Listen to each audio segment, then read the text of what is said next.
Noong panahon siyang hari, masiglang kanyang pagbati.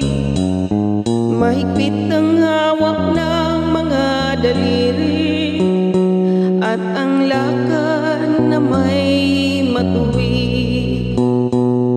Mahusay ang kanyang talumpati, makisig kung siya'y magdamig. Malalim ang kanyang pag-iisip, at lahat ay sa kanya nakatitig.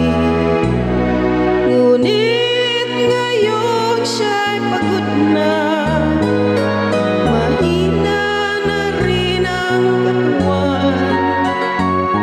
Pinagmamasdan na lamang sa bintana ang unti-unting pagdaloy ng ulan.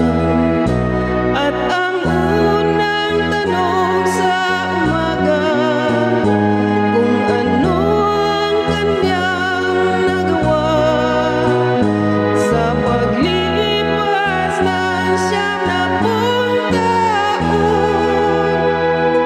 nang siya'y malakas at bata pa. Si Lolo Se, si Lolo Se, si Lolo Se ay matanda na.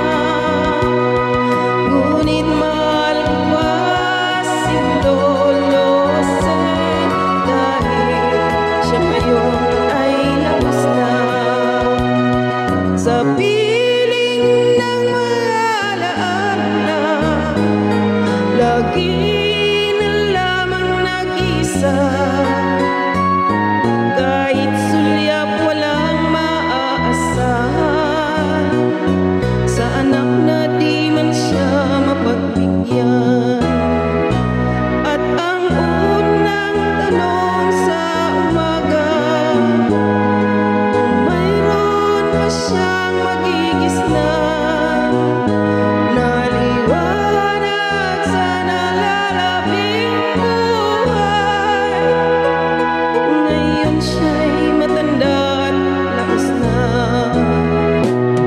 Si Lolo Se, si Lolo Se, si Lolo Se matanda na. Ngunit mahal ko pa si Lolo Se, kahit siya ngayon ay labas na.